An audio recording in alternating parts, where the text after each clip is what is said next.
sounded like a true pro last night, a true professional. And Mully, it was just talking to Mully, off air about Jonathan Kuminga. And, Mully highlights the fact that he's known him since he was 13, 14, when he moved to New York City. And Mully always tells me him and Precious Achua, who plays for the Toronto Raptors, J.K. and Precious were boys. He said they lived at the gym. We're always at St. John's games. We're always coming up to St. John's practices. This guy's all about ball, all about basketball. So it does bug me when I hear the rhetoric that, he's all about himself, or he's a diva, or he's a little punk kid or whatnot. It's like, no. J.K. couldn't be kinder. He's approachable. He's a nice young man. He's professional, and he's learning as a 21-year-old. Look what he's asked to do. Look at the team he's asked to be on. That's why I give credit to Pods and TJD and Moody. I can't be mad at those guys. They're entering a team with a championship core with banners all over the place, and all of a sudden you can't go through your rookie blues like Apollo Banchero kid or SGA kid or all these Anthony Edwards. You got to be ready to roll. Well, when you watched the Utah Jazz last night, and you watch Jonathan Kuminga go right through them, aren't you thinking like, okay, on a team that's lost, what was it, 22? 3 and 23 in the last 26. 23. I mean, I'm thinking to myself, like, you're telling me JK couldn't score 20 on that team every night and lose? Every night. Easy, right? Every night. So, like, all these people are like, JK can't play in the NBA. BS. I don't buy it. The other aspect of his game that I think is from yesterday, athleticism we knew off the charts, right? He had a couple of defensive plays where he skipped the ball forward in transition, off the ground, or he picked it up, boom, pushes it forward. Just his awareness of where everyone is on the floor is starting to slow down. Yeah. He made a nice pocket pass to TJD inside the key. It's just a beautiful little play where he sees the double team coming to him because he's in the lane deep, and he just left hand, boom, little push pass, and TJD goes up with it. I mean, he had a Chris Paul alley-oop dunk that was so sick. Just so sick. I think we take what JK does for granted. I absolutely love Jonathan Kuminga. I don't want to get rid of him at all. I want to play him more and more and more. And I love that the guy he just looks like he hadn't missed a beat. I don't think anybody's taking him for granted. I think people are trying to figure out who he is or how he could fit with this basketball team. And he's taking that third-year leap. He has. We're all waiting for the third-year leap, and he's taking it. He's rebounding better. He's passing better. He's shooting better. His shot discernment is a lot better. He's not just jacking up threes. He took 2 threes last night. 2 threes. But, I mean, and I want to hear what he had to say after the game because I thought he came off as very mature and very professional. And I don't know where when somebody sat down to report a couple years ago said, JK's not really working that hard. It was the biggest baloney. I don't know who sent that message out there to Stephen A. Smith. I don't know who created that narrative. But it was nasty work to try to damage a young man's reputation. This guy's a gym rat, man. He really is. But he was asked if he was okay with moving to the bench because that was a conversation over the last week with TJD playing so well. Trace Jackson-Davis and Draymond Green able to roam defensively. TJD able to provide more rim protection. Here's what JK said about moving to the bench. Don't affect me at the end of the day. As long as I know I go out there and just affect us winning. That's all that matters, Everybody could play. And at the end of the day, it's coach's decisions. If that's how they feel like everything is moving well, why would you want to go away from what moving well? And me personally, I think since I've been out, everything's been moving just fine. And it's not because I'm out, that's why we're moving fine. But at this point, everything is moving well. We're just going to stick with what's going to help us win and just keep winning games. And then J.K. later on was asked about his approach to coming off the bench.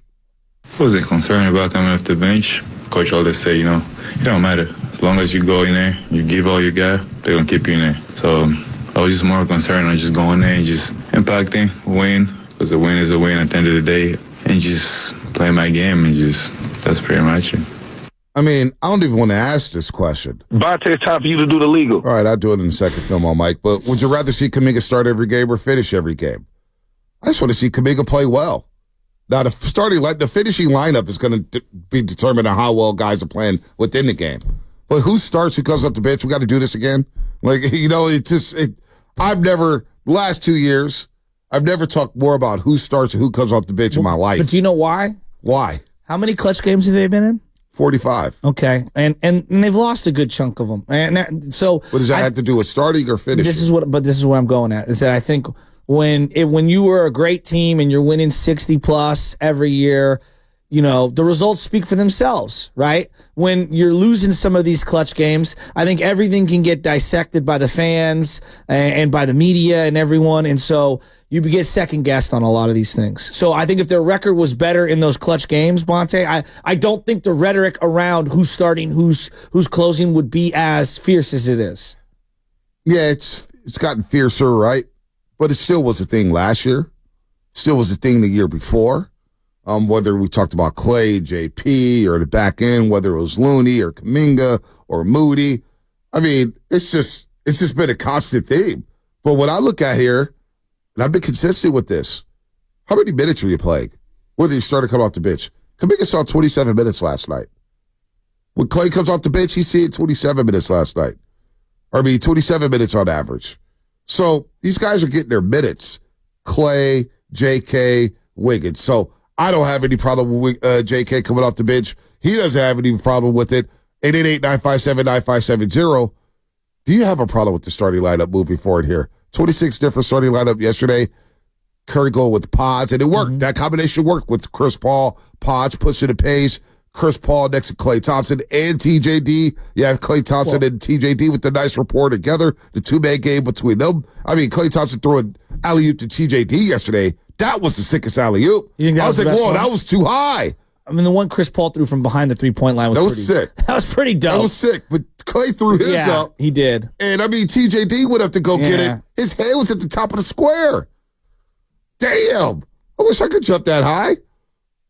Must be nice, TJD. I do believe that we have not spoken enough about Chris Paul being in the closing lineup more in these like important closeout games. There's, Steve Kerr, and I get it. I would too. Like, you're going to side with guys that are veteran, smart players who keep the basketball. And I think that right now, when I look at their half-court offense, I think that that's a little more important than their half-court defense in the stretch. And I think that if I'm Steve Kerr, I'm trying to find somebody who can help set up this offense and help get Curry the rock and help get Clay the ball and distribute it and not turn it over, because the turnovers have been a problem. Yeah. The turnovers have been a problem. I think that's one of the bigger problems. And right now, like, I know defense.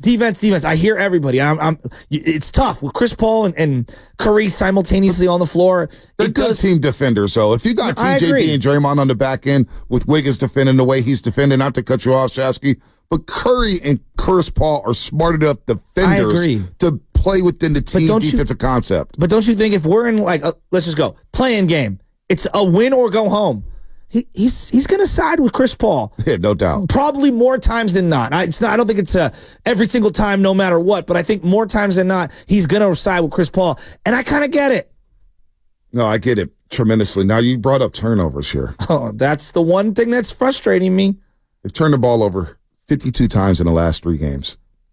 The ones that kill me are the ones, like, you get into the lane, like, and I'm isolating a Draymond one because it sticks out in my head. You get into the lane and you leave your feet, and then you don't know where you're even going to throw the ball, and then you're twisting, turning, and then you throw it into the first row. That, to me, that's an unforced turnover. And I'm just isolating that one. Those are the ones that drive me crazy. And I also seen a lot of these, I'm going to go back door, and there's really no pass there, and let me force it in between 3 and 4 bodies of the back line of the defense. And it's like, guys, there's no lane there. Stop forcing that pass. That pass does not exist. So, 52 turnovers in the last, he had 26 against Houston, 21 against Houston, 15 in the first half. He had 15 on Friday. He had 16 yesterday. 31 plus 20, that's 52 turnovers. It's a lot. Yesterday, you gave up 26 points off turnovers. You're a minus 19 in that department. Minus 19 off points off turnovers. It's just not good enough. When you play a good team, you're going to get beat. And they got beat Friday by 2 points with these turnovers. So they've got to clean that up. No doubt about that.